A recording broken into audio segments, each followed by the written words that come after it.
Hello, the internet, and welcome back to another episode of Dbacks Dispatch. We are your hosts, Gabriel and Brandon. So, before we begin, if this is your first time joining us here, which is YouTube right now, but later on, if you're listening to us on Spotify or Apple Podcasts, please be sure to rate and review. And if you're watching on YouTube, please leave a like, comment, and subscribe, and hit the notification bell if this is your first time joining this. Check us out also on Twitter, Discord, TikTok, Instagram. Check out all the written articles on AZ Snake Pit. They also do a lot of great content on there. What can we say? What can be said about this series? I feel like Skip Bayless right now, just the way that exasperated sigh he would always do, like that. Oh my god! Like this is probably.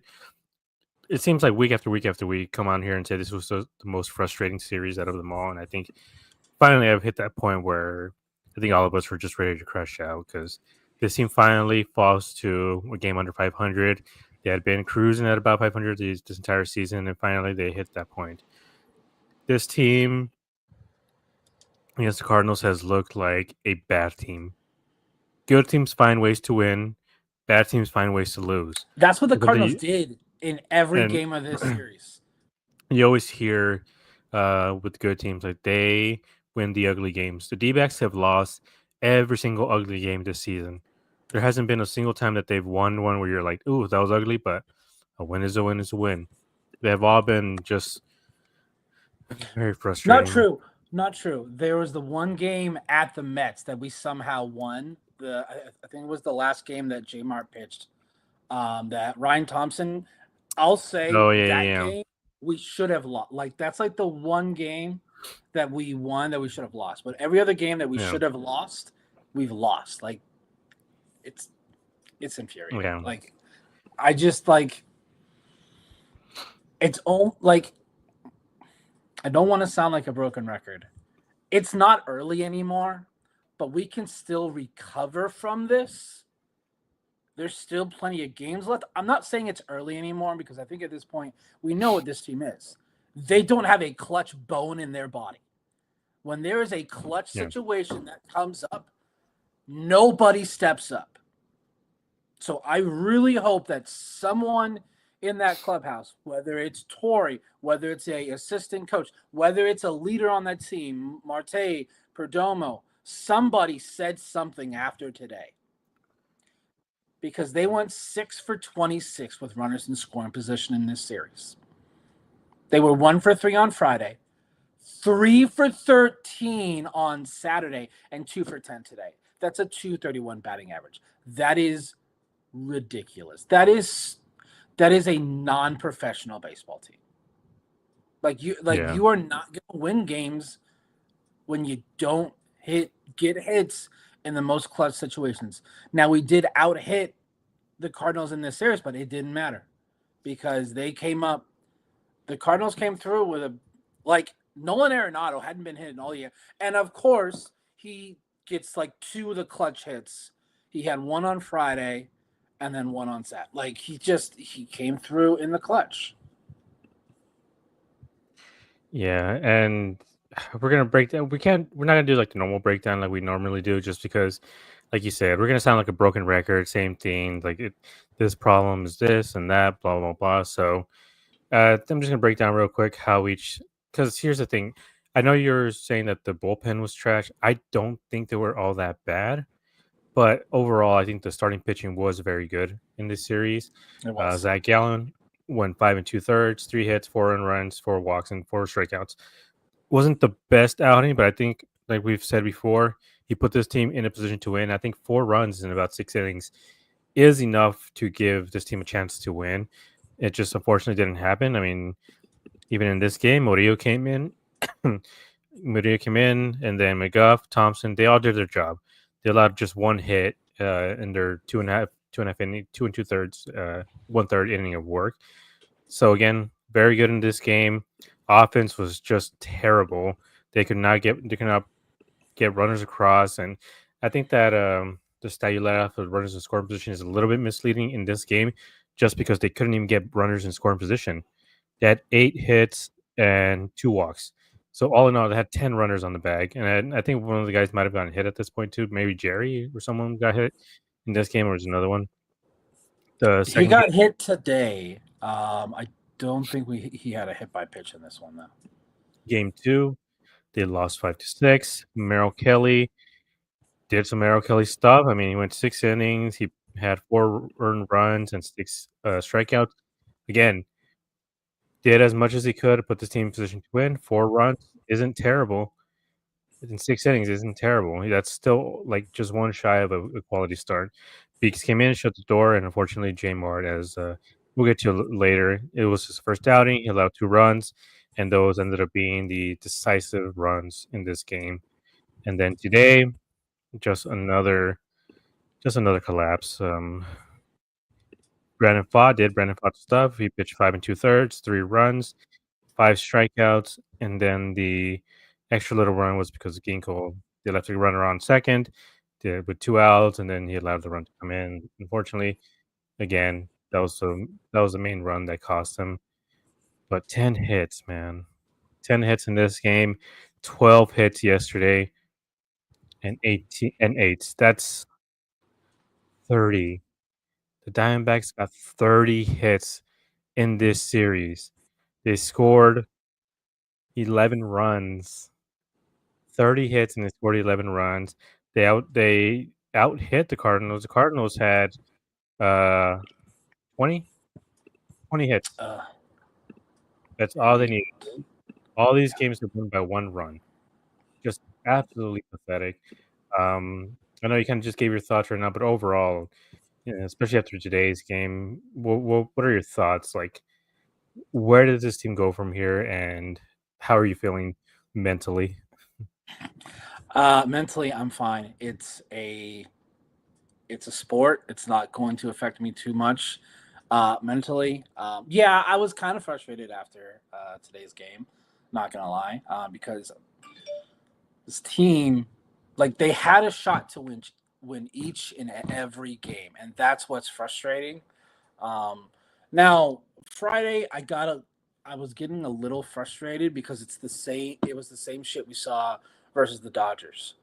Like, and the thing we've been seeing for the last week or two is they, for some reason, are just home run reliant so much. That changed Saturday around the seventh or eighth inning. Like, they started to just get bat on the ball and put balls in play, which is what they need to do. Like, stop going for the homer because it's not working. It's where you guys have been. It's why we see that these guys struggle with runners in scoring position.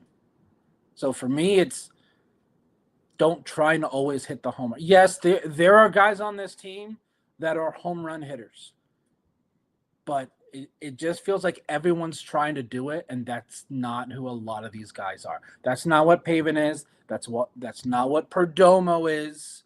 That's what Gino is. That's what Marte is. That's what Carroll is. And I think that's why Carroll's been struggling the last week or two, is he's trying to go home run or bust. I'm like, Carroll, like, that's not – and he's been fooled with a lot of pitches lately. But the way that offense is not supporting this team right now, it forces these starting pitchers to have to go perfect. And that's just not a recipe for success. And I think that's really what happened with Gallen and Kelly on Friday and Saturday. Like Gallen, I felt like both Gallen and Kelly's lines is not a good representation of how they actually pitched. Like if Alec makes that catch on Friday, then Gallen has a great line because he's going to end up going 6 with I think only 1 earned and 3 hits. We would all love that. Like we would all take that every single fifth day. But that play, I truly think that he was watching Gurriel in the wall and he took his eye off the ball at the very last second because it's in his glove. That fly ball by Nolan Arenado is in his glove. So if he makes that play, we're talking about one of the best defensive plays that we've seen this season. That's just how things go. And I think Kelly was more on, he had been shoving the entire day. So Torrey just wanted to let him continue to do that. But sometimes you have one bad inning, and that's kind of what happened with Kelly, I think. And I think you agree with it. Torrey left him in too long when we could clearly see he was done there after a couple batters in the 7th. So it's the same thing that Torrey trusts his guys too much to get out of these situations. Yeah, and I think especially after that here's the thing. There was like 3 or 4 chances where I was like, okay, now you take him out. He pitched to Nolan Arenado. Arenado, when it had a 10 pitch at bats, and you would think, okay, now you take him out, right? Because Arenado hit a hard hit. He scored a couple runs because of that hit, and after 10 pitch at bat, clearly Kelly doesn't have anything, and yet Torrey left him in there anyways, and then they scored a couple more runs, so it just got away from him. With the Gallen game coming into the 6th inning, nobody was warming up at all. So like, I know as common fans don't understand the intricacies of Torrey's thought process, but watch any of these games, you can hear Bob Brenly saying the exact same things. Like, why is nobody warming up in the bullpen? Or I'm shocked that nobody's warming up at this point in the game. And yeah, just like overall, I think it has to do with player execution. But in this case, I think especially those first 2 guys, Torrey has always had difficulty with judging his pitchers, and one of those things is taking guys out way too late. I think taking guys out way too late is a Torrey problem. He could just be look at Ollie Marmol. As the second somebody got into trouble, he pulled him. Same with Dave Roberts. The second somebody gets into trouble, he pulls them. You can argue with whether you like it or not, but it's a team philosophy thing because it just like at first we thought like the pitching struggles was a Strom thing. I don't know if it's a Strom thing, and now everyone wants to point at Torrey. I'm not talking about struggles. I'm talking about pulling guys when they're clearly struggling. Merrill Kelly could not find a zone in that 7th inning. Gallen could not find a zone in that 6th inning. They started to nibble. The reason why they started to nibble is because the offense was just not doing enough for them. They're tied, and at that point, you kind of have to start nibbling so you don't get punished because of it. And if they're scared to throw strikes, then at that point, you got to pull them. Instead, he left them in there for 2, 3, 4 batters too long. Even before, there's no reason why Ryan Thompson should be facing 7 batters when he clearly has nothing.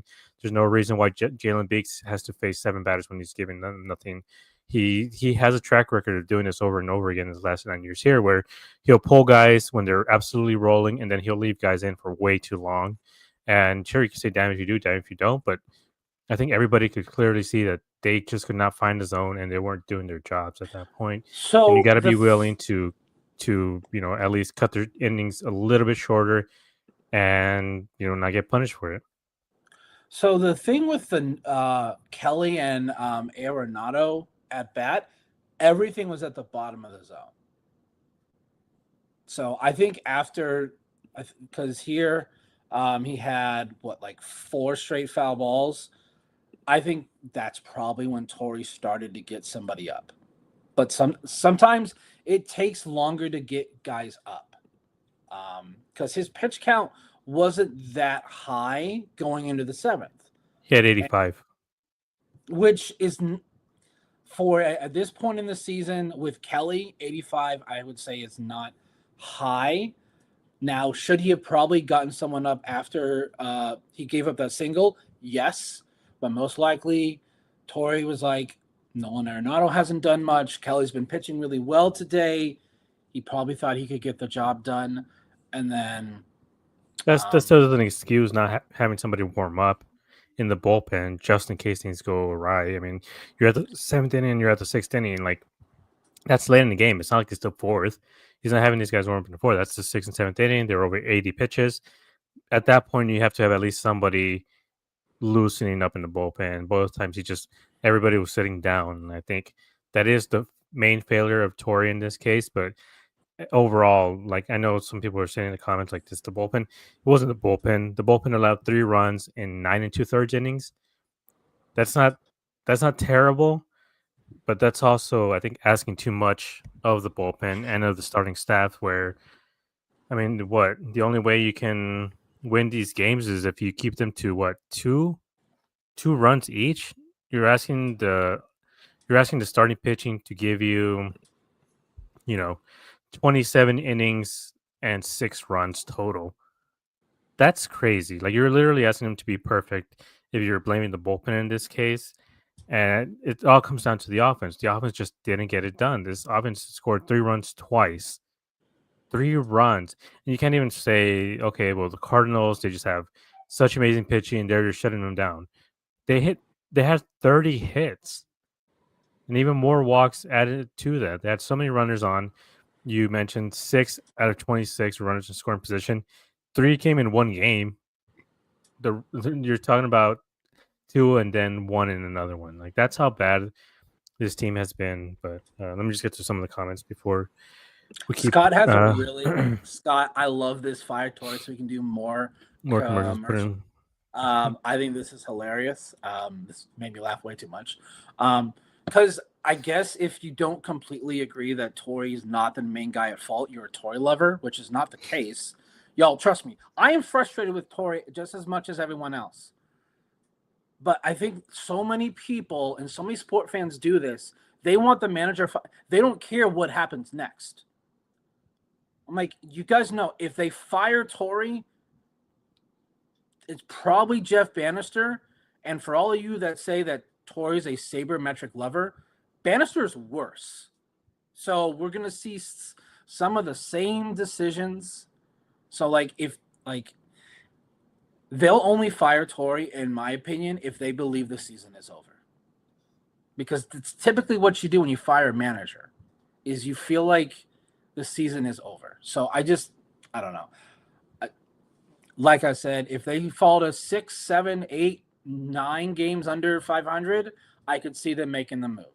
But right now, 1 game under, and with a homestand coming up that, to be honest, they should at minimum go 4-2. Minimum. It should be 4-2, 5-1, or 6-0 on these next 6 games. But we'll see. Yeah, so getting to the other comments, Oscar says, I'm this close to losing it. Me too. Scott says, this is a sub 500 team. They give us no reason to think otherwise.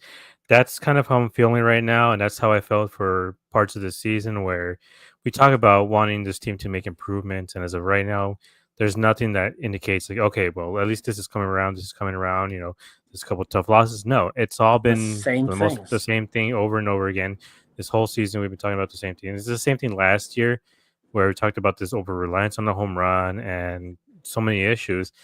The difference is this year, the starting pitching for the most part has been very, very good the last month or so.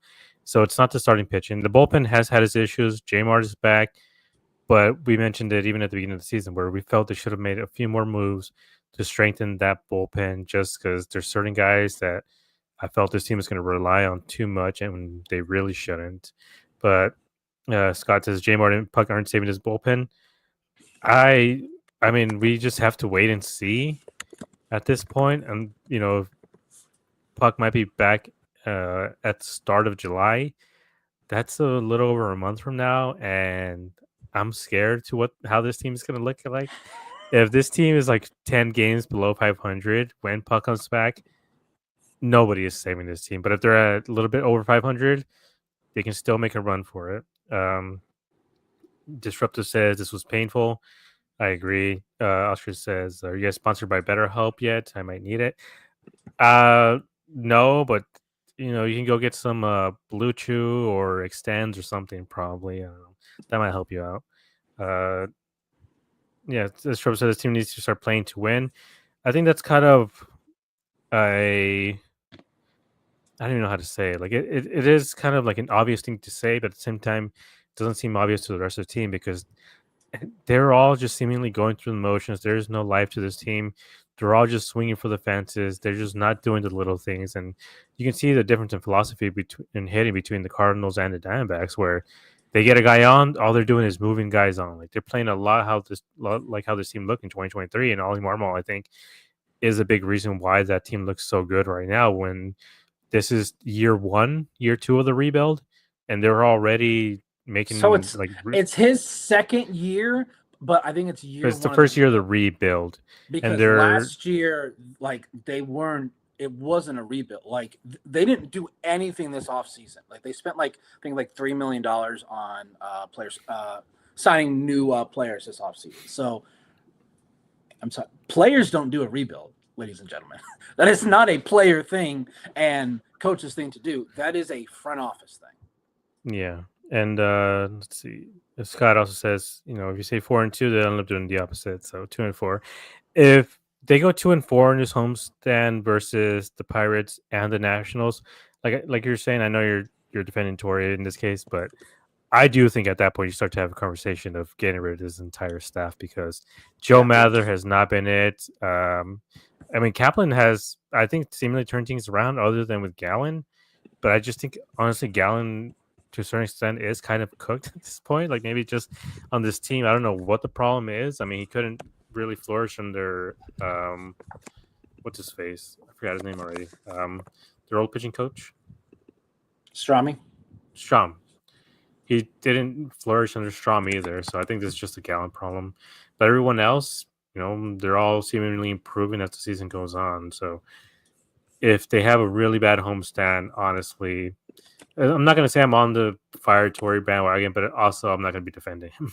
And I'm not going to be saying like how you're saying right now, like it's not on the manager. Like I agree, there's a lot that isn't on the manager. But if you're telling me at the end of this homestand they're 2-4 and they fall to a couple more games behind 500, if Monday comes around and they say Evan Longoria is your new manager, you're telling me that wouldn't get you excited? To be honest, I don't even know what I would react to that. People talk about this team needs a new voice. Toys lost the clubhouse. That means someone from outside this organization right now would have to come in. If you're saying no, just have it be Bannister. You just don't want Torrey. Don't say you want a new voice because Bannister's been with this team. So, like, for me, it's don't say a new voice. Just say you don't want Torrey. So, I don't know Yeah, that's what it is for me. I feel like there's so many reasons as to the struggle. It's not just Torrey. Torrey is a part of it. I would say it's also Joe Mather. I think it's philosophy. It's also the fact that one thing that Hazen has not done since he's been here is being able to develop pitchers at all. It's just something that this organization has not done. Bullpen, no depth. Like we lose one or two guys, and we've seen what happens. Oh, Scott, trust me, I know you are a Tory despiser, which I don't. Which you bring up solid points. I'm just talking about. There's a lot of the fan base that's vocal on Twitter that is like the way that they crash out over Tory for me is like, did he they personally Tory personally hurt them the way sometimes I see people crash out over Tory and they think automatically getting rid of Tory is going to fix this team and turn them into a playoff team. It's not. There are so many other issues, underlying issues that I don't think firing Tory would automatically fix it. It might help it a little bit, but I think there's so many other issues with this team right now. But like I said, I don't. Also, like you said, Hazen and Lovello are literally thick as thieves. Like they are buddy buddy. So it would have to be Ken Kendrick tells Hazen fire Tory, or Kendrick does it himself. Because I just don't think Hazen's going to do it at the end of May. I just don't think he's going to do it. Yeah, I think that is definitely a decision that's going to come towards the actual All-Star break. I mean, at that point, it is kind of something that can get swept, not necessarily under the rug, but it is something where you can like fire the manager. You have a few days off. You can figure out who you're going to hire, and then you can interview really quickly, and then maybe you can get a voice, and you can have time to work with the guys on the team. But this isn't a rebuilding year. This is a team that's supposed to be in the World Series, not contending for a playoff spot, but in the World Series. And as of right now, they're 4 games behind the wild card spot. They're 6 games behind the division. And I think at this point, they have to make a play for the division. They can't really rely on that wild card because it's just kind of getting away from them in such a huge way. And I don't think that this team wants to be backing into a wild card spot again. And right now, being a game under 500, like how far do you keep going down that path? Like you said, like the main thing that you want to see during the season is improvement. So far, there just hasn't been any real improvement in terms of the offense, and even to a certain extent, the bullpen. Like you said, some people are saying that the bullpen is the main problem. That has been a huge issue, but I do think an inconsistent offense is the main issue in this case. Like at the beginning of the season, we mentioned that this team was so focused on run prevention rather than run scoring. And we mentioned that they kind of have to be perfect anyways. Like if they're going to be scoring 2 runs, then that means the starting staff is going to have to make it so the other team scores 1 run consistently. Last year, they averaged, I think, 5 runs a game. This year, not having Jog, not having Christian Walker. I know Jock and Walker aren't having the best year so far, and Naylor has been very Jock's good. about to not play for a bit. But still, I mean, comparing to last year, this offense was a lot more potent last year. A lot more guys who can hit the ball over the fence compared to this year. And still, they're averaging about 5.5 runs per game. And at this point, like I don't even know what they're averaging now. Like it can't be 5 runs, and if it is, it's kind of the craziest things I've seen. But they're just not scoring, and they're not scoring, with runners in scoring position, which is when you have to score. Like if you have a guy on second, and we saw this multiple times, it was just a guy on second, pop up, strikeout, ground out, and then the runner doesn't even move at all. He stays at second base the whole time, and you just feel frustrated. And that's what I mean more about. I'm more willing, and I think it's more, I guess, necessary to fire a guy like Joe Mather, their hitting coach, because whatever philosophy he's doing, it's not working. Because if it was one guy, if one guy was struggling, that's not on Joe Mather. That's execution. But all of them are struggling with that. And so at that point, I do think it's a Joe Mather problem. And we saw this last year as well. Everybody was swinging for the fences, and eventually that evened out because they had enough sluggers on this team that could average out. And the year before that, same issues, just a lot of swinging for the fences. But then they eventually adjusted. They became the chaos backs, and they started to rely so much on singles and doubles and triples to score their runs. And this year, like this team has no identity offensively, other than being inconsistent. They don't have the high-powered offense as like the Phillies. They want to be the Phillies and mash. Well, you need Bryce Harper, you need Kyle Schwarber, you need Trey Turner, you need all these guys who can hit home runs, and they don't.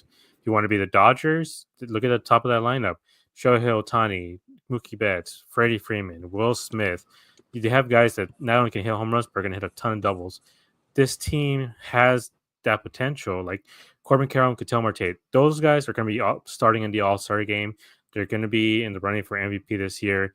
But then you have Gurriel, who is very good, but so far this year hasn't shown much ability to be as dangerous as he can be. Same with Gino. After that, Gabby has been better as of late. There's guys on this team that have shown the ability to be good, but they just don't all do it at the same time. They all struggle with runners in scoring position, except the other all-star on this team, which is Perdomo. And I know we don't want to move Perdomo from the 9th spot, but I think we might have to give him an extra at bat, like put him in the 2-hole, kind of keep him there, put Ketel in the 3-hole, just maybe move everybody down a bit, and then see if that works. Like if it doesn't, I don't know what the solution is. That's this team just like I I truly think it's a lot of the issues is it's a team philosophy thing. They don't know what type of like pitchers they want to go out and get for the bullpen. Like because we have a mixture of flamethrowers and pitch to contact guys. So I'm like, can we make a decision as to what we want the future of this team to be for pitching? Are we going after these pitch to contact guys? Are we going after the flamethrowers? But I do think they need to change this lineup somehow. Like something needs to change. Um, like everyone was like talking about putting Gurriel down in the 8 spot. They're not doing that. Like, like everyone like he's actually had a really good month of May. It's just nobody's hitting right now. Like if they again, I'm not rooting for someone to lose their job, but I would like to see how this team would look at with a new hitting coach.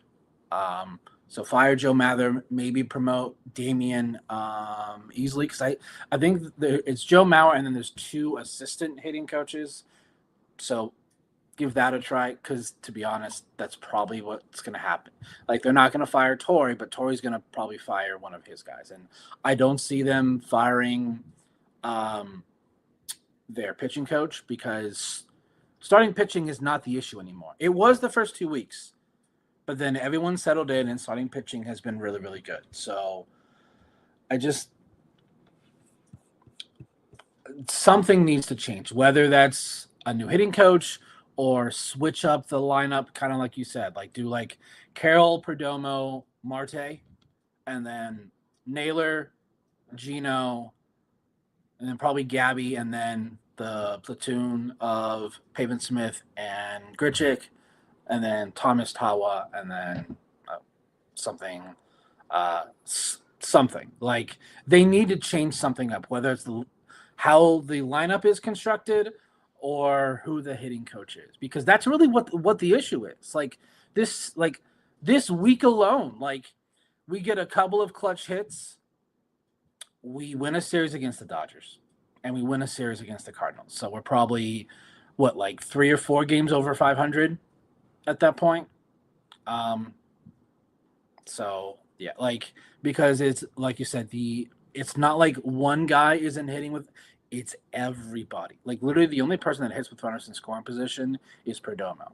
Everybody else just doesn't seem to come up in that clutch moment.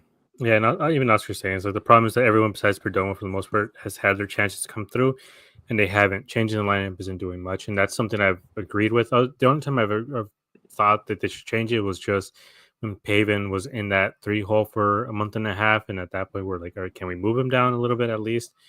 And in this case, I think it's the same thing. It's like no matter who move up and down, it doesn't really matter in the end if none of them are doing their job, because you can have 3 guys get on for Carroll, and you can talk about him. He's a mini slump too. Not only is it a mini slump, but him being in that first spot in the lineup, he gets 5 at bats a game, and this series he had 2 hits. He was 0 for 5 today, and he was 0 for 5 yesterday, I believe, too. So he has maybe 1 hit. He didn't play yesterday. Oh, that's right. Yeah, so I believe he went 0 for 5 then too on Monday. Then Friday, my bad. Friday. Yep. 0 for 5. 0 for 5. And then the Dodgers series, I believe the last game he also went 1 for 5. Like he has been really, really bad this last week. And the thing is, I trust Carroll to get out of it, so I'm not too worried about him. Cattell has been hitting for slug, not really hitting for base hits as often. So the thing is, like, same with Gurriel. Gurriel had like 2 or 3 hits yesterday. He had a couple hits today. They're hitting. They're just not hitting with runners in scoring position, which is the big issue. And that's why we mean, like, it doesn't matter if they move up or down in the lineup. If none of them are hitting with runners in scoring position or hitting, like, even hitting home runs, like, that's what they're going for. They're going for the home runs. But they can't even do that. They hit one home run. It was just a Grichuk home run, and that was it.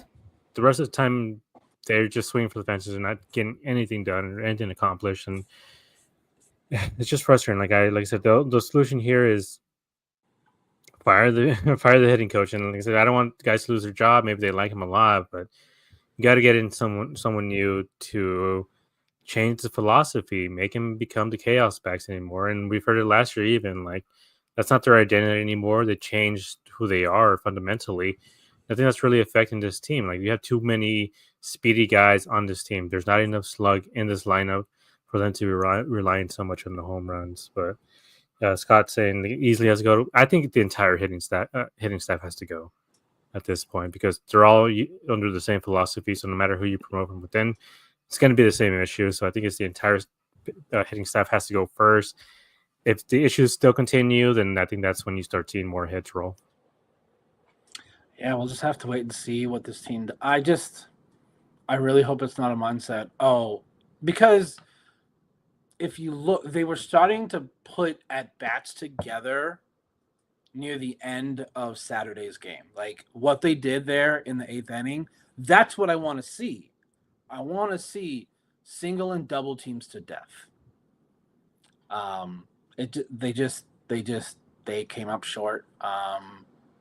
And J-Mart made his return on Saturday, and it was fine. Like, it wasn't like, which I wasn't expecting him to be the J-Mart we all were expecting on Saturday. I would have liked him to return in a little bit less of a high stress situation. It was just kind of a bummer. It didn't work out. Yeah, and his stuff looked pretty good. It's just the location wasn't really working for him, which is expected for a guy coming back. So, it was what it was. Hopefully it looks a little bit better. But I guess that's it for the Cardinals chat, because I can't keep going anymore. I think we're just going to be screaming into a void if we keep it up. But they're starting a new series tomorrow, Memorial Day game. Hopefully this team improves. Whatever it was, I don't know how many times I have to hear Torrey say we have to flush the series, but it feels like there's been 15 of them in a row. So I don't know what the hell he's flushing. He's probably clogged up those toilets with how much flushing he's having to do. Let's go on to the Pirate series, another series that we feel this should be a sweep. I know I said that during the Rocky series, and people were like, "Oh, we're going to set yourself up for failure." Beating the bad teams is what good teams do. Yes. And so far they have been unable to do that. So Pirates, it's going to be Heaney versus Nelson. Heaney has actually been pretty good. The couple of starters that the Pirates have, they're good. Just they have a terrible offense. If you think the Dbacks offense is bad, just wait and see the Pirates offense.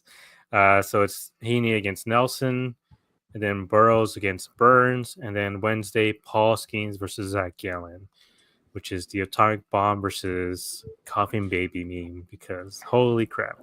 But the Pirates hate Paul Skeens, and they don't like to win when he pitches. So I think we can pencil in 3-5. I think we can pencil in at least one win out of this. But overall, I think it should be a sweep. There's no excuses at this point. This should be a sweep. What do you think? It's all on the offense. If we, and like they've done it so many times where they'll score early in like first and second, and then nothing until like the 6th or the 7th. That's what's driving me nuts. Is that it's like they take part of the game off because they're like, oh, we got the job done early, so we can kind of relax. No, I want you to keep your foot on the gas. Please keep your foot on the gas. Like, I think the only pitching matchup that I don't think we have the advantage is Wednesday, and that's Gallen versus Skeens, because Skeens is, in my opinion, the second best starting pitcher in all of Major League Baseball behind Tarek Skubal. Everyone, if you didn't go watch highlights of Tarek Skubal from Sunday, he threw a complete game shutout under 100 pitches, which is basically known as a Greg Maddux, and his last pitch was 103 miles an hour. Crazy. That's crazy. Yeah. But it's definitely Skubal than Skeens, and Skeens had to start, I think, last week against Philly. Skeens literally was perfect. He gave up one run and he lost. Yeah. So, I think this just has to, like I said, it has to be a sweep. No excuses at this point. But thank you everybody for joining us. Everybody in the comments. It's kind of a lot to catch up on. Sorry, I want to shout everybody out. Just give me 1 second. It was Oscar, Scott, Charles, It's not Disturbed. I'll find you. Justin Disruptive. There you go. Not Disturbed. That's a band. But thank you guys all for joining us, and we'll see you guys next time, hopefully, for a series sweep. Under